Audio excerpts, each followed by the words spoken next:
ඉතින් ආයිබෝන් කියලා පිළිගන්නවා අපේ නාලිකාව නරඹන අපිත් එක්ක එකතු වෙලා ඉන්න සියලු දෙනාම.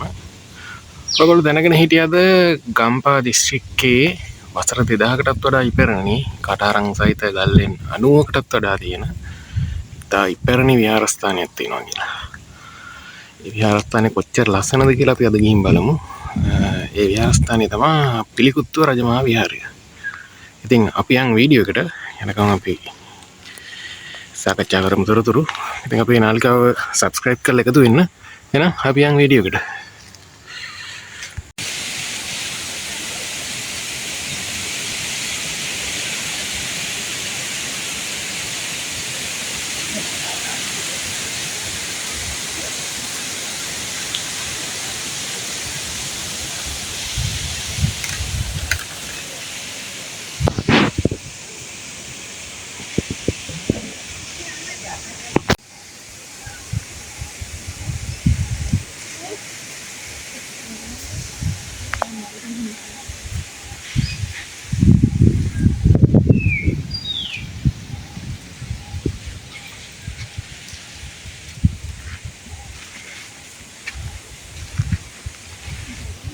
කටාරම් රහිත ගල්ලෙන් එක්ක බලපුවාම ගල්ලෙන් 104ක් තියෙනවා කියලා තමයි සඳහන් වෙන්නේ.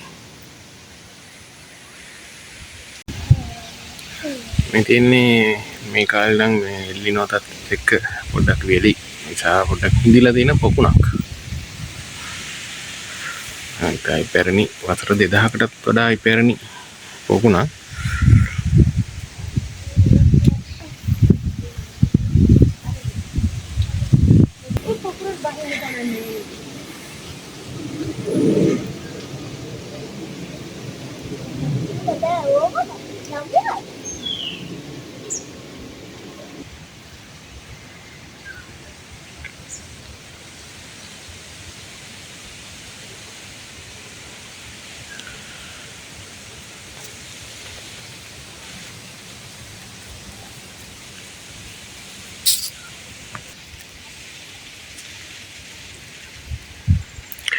කටාරම් සහිත ගලක් තමයි මේ උතන තියෙන්නේ.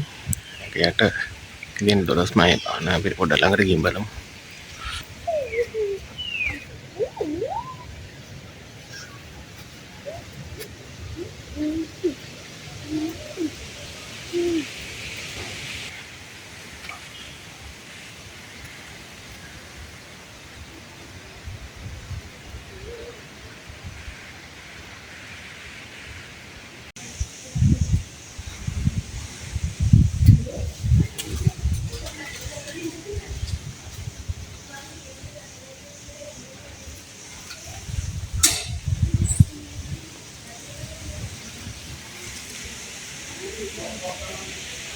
මේ තියෙන්නේ කටාරම් සහිත ගල්ලෙනක්.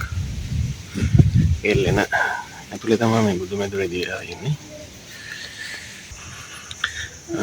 උඩට යන්න තියෙනවා පඩිපෙළ 3ක්ම. බලමු පොඩ්ඩක් ගිහිල්ලා නේද?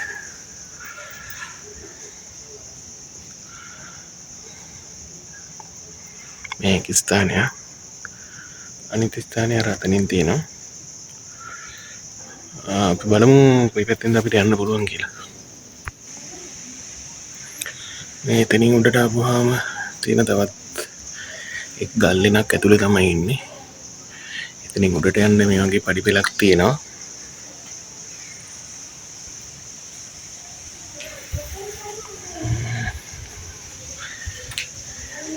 පරිස්සමින් පේනවනේ.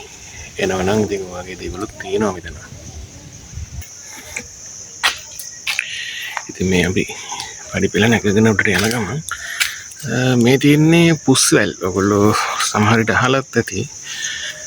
දැන් වර්තමානයේ වෙනකොට බොහොම වඳ වීමේ තර්ජනයට ලක් වෙච්ච ශාකයක් තමයි මේ පුස්වැල් කියන්නේ. මේ ඉතා විශාලව ඝනව වැඩෙන මේ වැල් වර්ගයක්.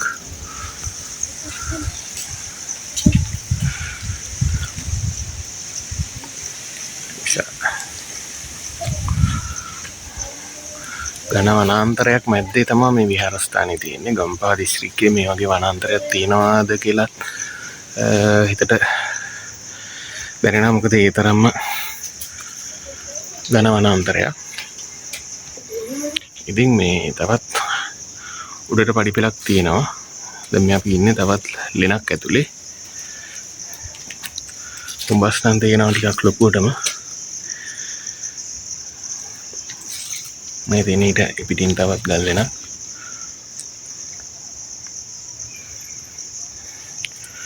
මෙතනින් එහාට ගියාම මේ පැත්තේ තියෙනවා මේ පුස්වැල් කියන ඒවා. බොහොම ඝනව වැඩිච්ච පුස්වැල් වනයක් තියෙනවා.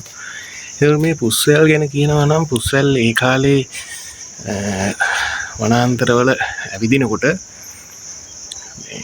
පිපාසය නිවා ගන්න ගොඩක් අය පුස්වැල් කපලා මේ පුස්වැල් වලින් වතුර බොන්න පුළුවන් කියලා මතයක් තියෙනවා. පුස්වැල කපපුවාම එකෙන් සාමාන්‍ය ගහක් කැපුවට වැඩිය වතුර ප්‍රමාණයක් එන ඉඳ මේ පිපාසය නිවා ගන්න ඉස්සර මිනිස්සු පුස්වැල් කපලා පිපාසය නිවා ගත්තා කියන කතාවක් තියෙනවා. ඉතින් අපි යම් මෙතනත් පඩි පෙළක් තියෙනවා පොඩ්ඩක් කොහොමද කියලා බලමු.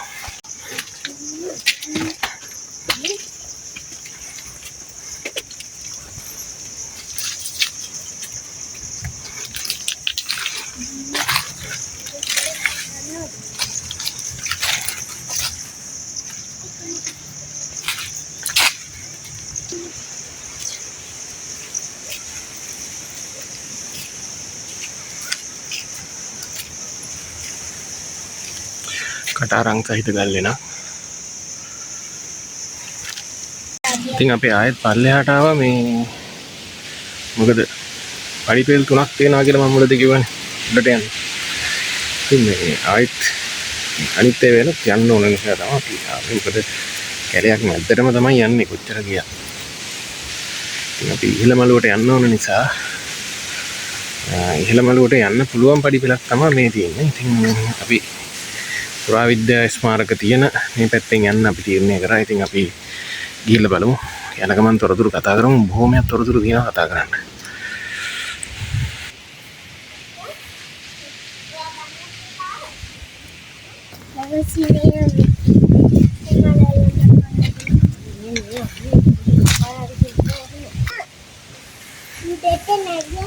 ඉතාමත් ඉපැරණි විහාරස්ථානයක්. ඉතින් මේ විහාරස්ථානයේ ඉතිහාසය ගැන කතා කරනවා නම් වසර 2000කටත් වඩා ඉපැරණි ඉතිහාසයක් තමයි තියෙන්නේ.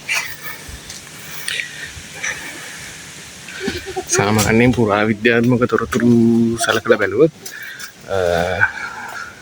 ක්‍රිස්තු පූර්ව 3 වන සියවසේ ඉඳලා මේ විහාරස්ථානයේ ඉතිහාසය ගැන තොරතුරු සඳහන් වෙනවා. හැබැයි ජනවහරේ සඳහන් වෙන තොරතුරු බැලුවම නම් අනුරාධපුර යුගයටත් එහා ඉතිහාසයක් තමයි සඳහන් වෙන්නේ. ඉතින් ඒ ගැන කතා කරොත් එහෙම පිළිකුත්තුව රජමහා විහාරය වෙන්න කලින් මේ ස්ථානය ආරාමයක් ලෙස පැවතුනා කියලා තමයි ජනවහරේ සඳහන් වෙන්නේ. ඉතින් අපි තව ඉස්සරහට යන ගමන් තව බොහෝ තොරතුරු තියෙනවා කතා කරන්න. ඉතින් අපි ඒවා සාකච්ඡා කරමු. විශාල වනයක් මැද්දෙන් මම හිතන්නේ කිලෝමීටරයකට වැඩි ප්‍රමාණයක් ඉහළට යන්න තියෙනවා අපිට. ඒ යන අතරතුර තමයි මේ ඔයගොල්ලොත් එක තොරතුරු සාකච්ඡා කරේ. ඉතින් සෙල්ලිපි තියෙනවා, ශෛලමය පිළිම වංශයලා, එතකොට ඒ වගේ පැරණි බොහෝ වටිනා දේවල් බොහොමයක් තියෙනවා සාකච්ඡා කරන්න. අපි ඉතින් ඒක කතා කරමු. ඉදිරියට යන ගමන් ඒවා සාකච්ඡා කරමු. අපේ නාලිකාව සබ්ස්ක්‍රයිබ් කරලා පිට කර ඇඳිලා ඉන්න. අපි තොරතුරු සාකච්ඡා කරමු. මෙතන කටාරං සහිත ගල් ලෙනක්. මෙන්න මේ ස්ථානය බලන්න ඔයගොල්ලෝ පුරුදුයිද කියලා සමහරට අහලත් ඇති. මෙතනින් එහාට තමයි මේ දිව්‍ය ලෝකෙට පිවිසුම කියලා කියන්නේ. ඉතින් දන්න කට්ටිය දන්නවා. ඔන්න අතනින් එහාට වැලංගල දක්වා මාර්ගය ඉතාම අති දුෂ්කර මාර්ගයක්. ඉතින් අපි ඒක ගිහිල්ලා බලමු. ගොඩක්ම දුෂ්කර මාර්ගයක් කියලා තමයි අපිට දැනගන්න ලැබුණේ. එනවනේ යාළුවෝ. ඉතින් මේ ගමන් මළුව එහෙම අරන් එනවා නම් පරිස්සමෙන්. විශාල ප්‍රමාණයක් ඉන්නවා ඒ.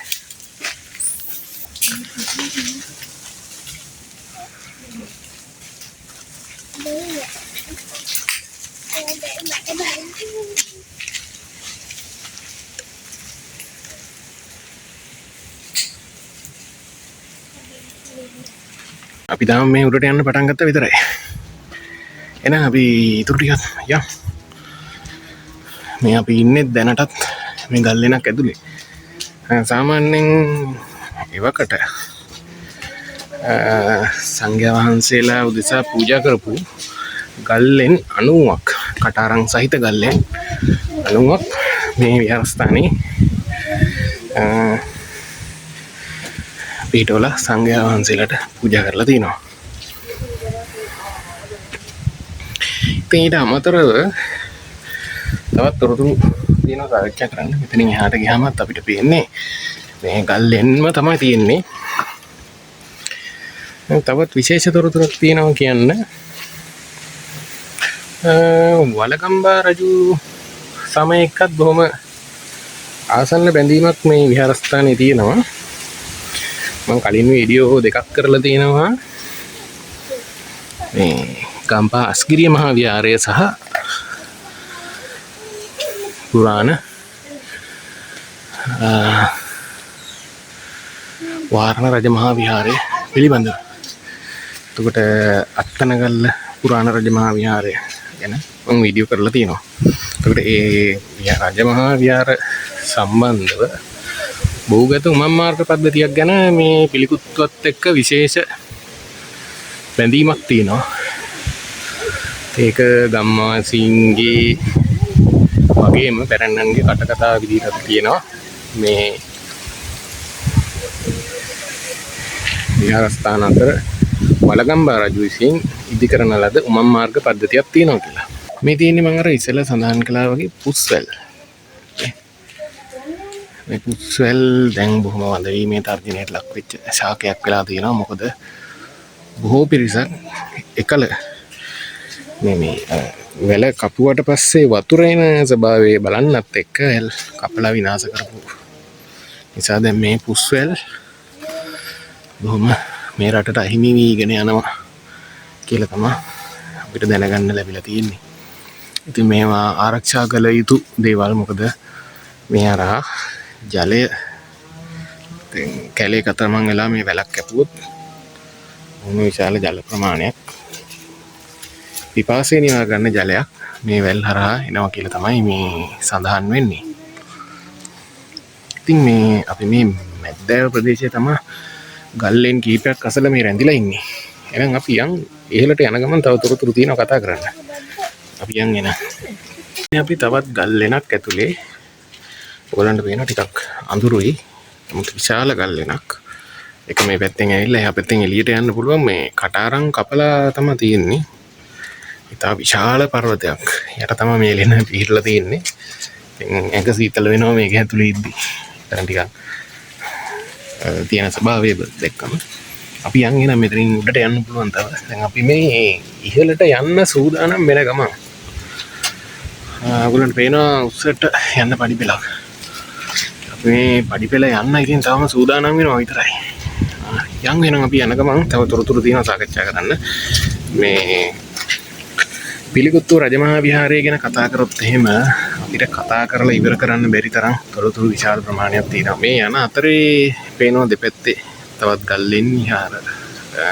ඒ කියන්නේ ස්වාමීන් වහන්සේලාට භාවනා කටයුතු කිරීම සඳහා ඉදිකල ගල්ලෙන් තියෙනවා. ඉතින් ඒවත් බලාගෙන එහෙනම් අපි යන් උඩට.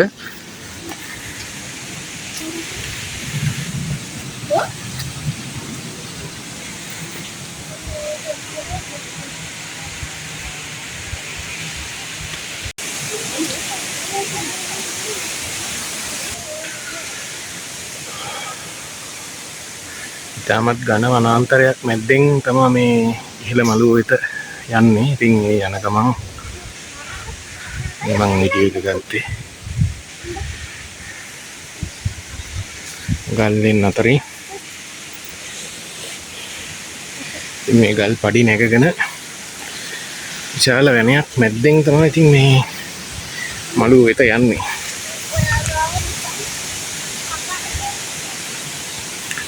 කිලෝමීටරයකට වැඩිය වගේ යන්න තියෙනවා. කැලේ වැල් අතරින් තමයි ඉතින් යන්න තියෙන්නේ පේනවනේ.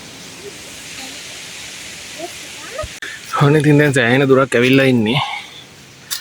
තවත් ඉන්නේ කැලේ මැද. තාම ඉහළ ප්‍රදේශයක් පේන්නවත් නැහැ. ඉතින් මේ තවත් යනවා දැන්. ඉතින් අපි පොඩ්ඩක් මේ වෙහෙස නිවන්න කියලා තමයි සූදානම් වෙන්නේ. මොකද ඒ තරම් උඩට යනවා විතරයි. දැන් අපි සෑහෙන දුරක් ඇවිල්ලා ඉන්නේ. ඉතින් අපි ඉතුරු ටිකත් බලමු. යන ගමන් මේ කතා කරමු. අපි පොඩ්ඩක් මෙතනින් වෙහෙස නිවලම යන්න. ඔන්න ඉතින් වෙහෙස නිවලා තවත් වෙහෙස නිවනිවා ඉන්න ගියොත් අපිට යන්න වෙන්නේ මේ පළතුරු වර්ග ඔයගොල්ලන්ට පේනවා ඇති.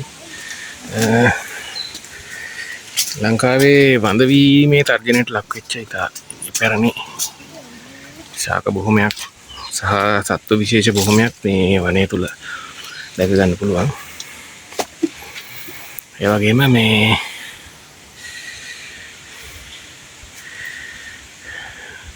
පළතුරු වර්ග බොහොමයකුත් මේ පරිසරය තුර දැක ගන්න පුළුවන්. මේ තියෙන්නේ ගල් ලෙනක්. අපි මේ පැත්තට යන්න නැතුව මේ ඉහළ පැත්තට යන්න තමයි සූදානම් වෙන්නේ.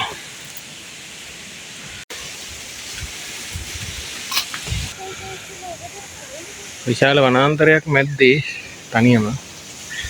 හැබැයි මේ තවත් දෙයක් ඔයගොල්ලන්ට පෙන්වන්න තියෙනවා. මේ චාරිකාව යන අතරේ අපේ ගවේෂණ චාරිකාවේ අපි විශාල ප්‍රමාණයක් හුඹස් දැක්කා. ඔතනත් ඔයගොල්ලන්ට පේනවා ඇති ඉස්සරහා. මේ ස්ථානෙත් මේ ලොකු හුඹක් තියෙන්නේ. මේ හුඹස් වල ඉන්නේ කවුද කියලා ඉතින් ඔයගොල්ලෝ දන්නවනේ. දැන් ඔයගොල්ලෝ මේ පිළිකුත්තුවේ ඉහළ මළුවට යන්න බලාපොරොත්තුෙන් එනවා නම් මේ ගැන ඉතින් දැනගෙන බොහොම පරිස්සමෙන් යන්න ඕනේ ගමන. මේ අඩිපාරක් විතරයි තියෙන්නේ. විශාල වනාන්තරයක් මැද්දෙන්. දැන් අපි පහළ මළුවේ ඉඳලා ඉහළට එන්න පටන් ගත්ත තැන ඉඳලා මේ වෙනකන් කිසිම මිනිස්සෙක්වත් අපි මේ වෙනකන් දැක්කේ නැහැ. භාවනා යෝගී හාමුදුරු කෙනෙක්වත් සංඝයා වහන්සේලා කිසිම කෙනෙක්වත් මේ ඉහළට එන තුරුත් අපි තවම දැක්කේ නැහැ. ඝන වනයක් මැද්දෙන් තමයි ඉතින් අපි මේ යන්නේ. බොහොම පරිස්සමට යන්න ඕනේ.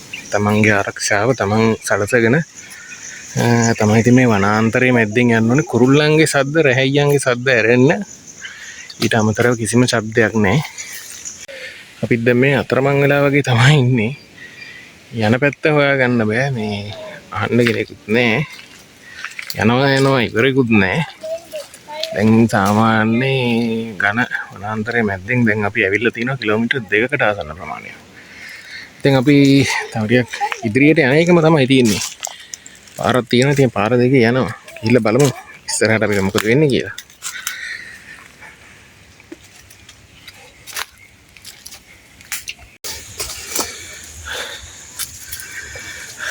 යන්න පාරක් නෑ.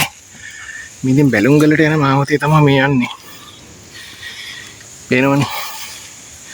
ගල් අස්සෙන් ගල් මුල් උඩින් යන්න තියෙන ඉතාමත්ම දුෂ්කර මාර්ගයක්.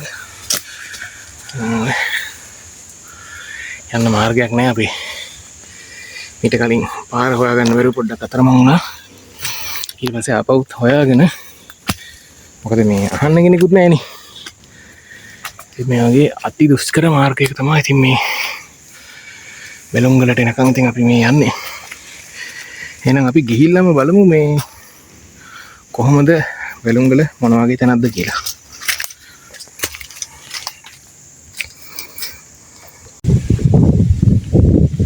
විශාල වනාන්තරයක් මැද තමයි දැන් අපි ඉන්නේ. මේ පර්වත මුදුනේ. ඔයගොල්ලන්ට පේනවා වටේ කොයි පැත්ත බැලුවත් අනිකර ඝන වනාන්තරයක් තියෙන්නේ. මෙතෙන්ට අපිට එක දෙයක් පේනවා. විශේෂයෙන් කියන්නේ මාලිකාතෙන් රජමහා විහාරයේ තියෙන අලංකාරව දිස් වෙනවා. ඉතින් මේ විහාරේ ඉහළ මළුවේ චෛත්‍ය ඔයගොල්ලන්ට දැන් වීඩියෝ එකේ මැද හරියට වෙන්න පේනවා ඇති ගල මුදුනේ. මේ එක පර්වතයක් මුදුනේ ඉන්නේ. මේක එහා පැත්තෙන් තවත් පර්වතයක් තියෙනවා. අපි එතෙන් ගිහිල්ලා එතන මොනවද තියෙන්නේ කියලා බලන ගමන් අපි ඉස්සෙල්ලා ගිහින් බලමු.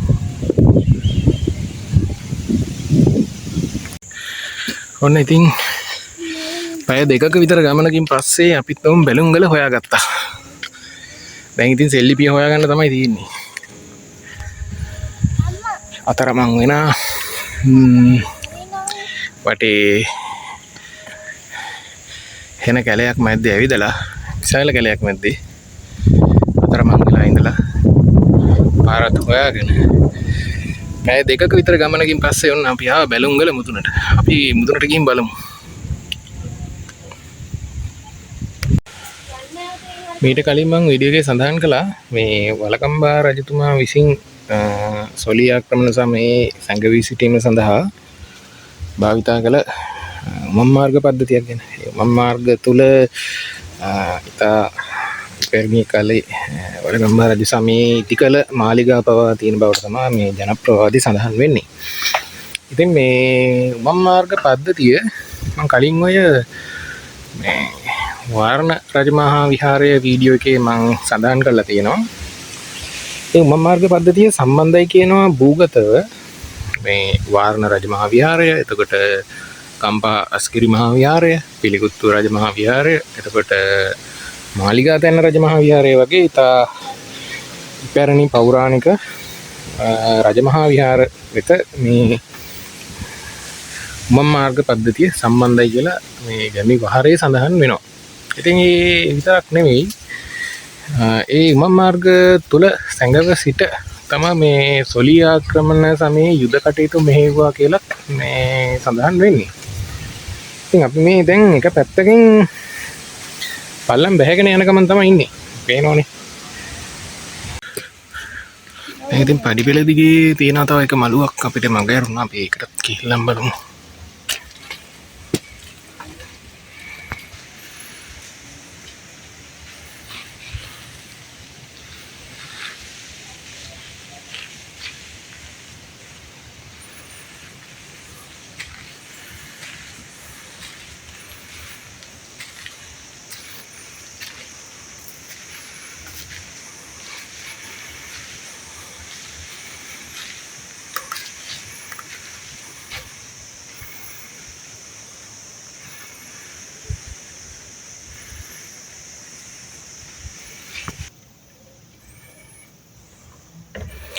ගල් එනක් තුල තමයි මේ බුදු මැදුර පිහිටලා තියෙන්නේ.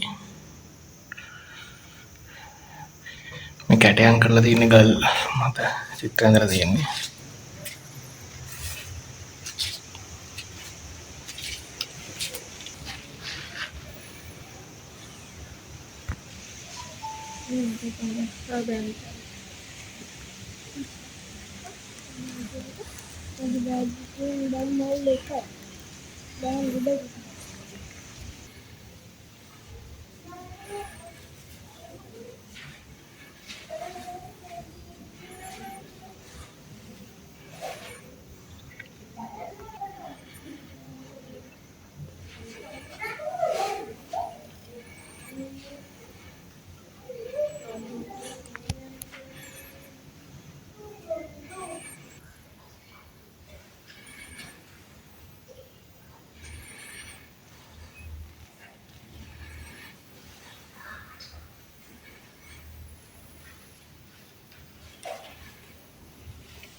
මේ තියෙන පුරාණ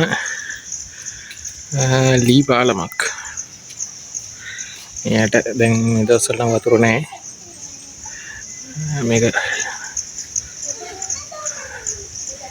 පුරාණ ලී පාලමක් කියලා තමයි සඳහන් වෙන්නේ. පුරාවිද්‍යා ආරක්ෂිත ස්මාරකයක්.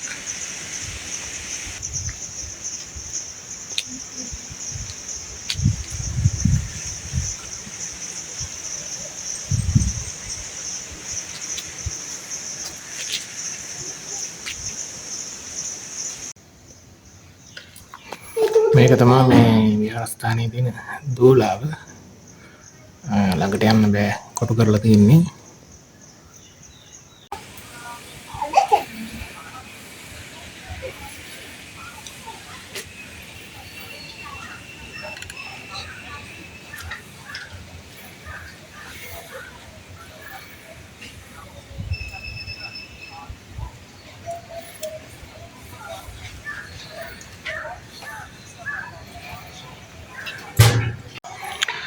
ඉතින් අද අපි සංචාරය කරේ පිළිකුත්තුව රජමහා විහාරය. ඉතින් මේ වගේ තවත් වීඩියෝ ඉස්සරහට අපේ නාලිකාව තුලින් බලාපොරොත්තු වෙන්න පුළුවන්. ඒ නිසා නාලිකාව සබ්ස්ක්‍රයිබ් කරලා තියාගන්න. මේ වගේ අලුත් වීඩියෝ එකකින් මුණ ගැහෙන තුරු අදට අපි සමගන්න තමයි සූදානම් වෙන්නේ. එහෙනම් අදට අපි ගිහින් එන්න. සුබ දවසක් හැමෝටම.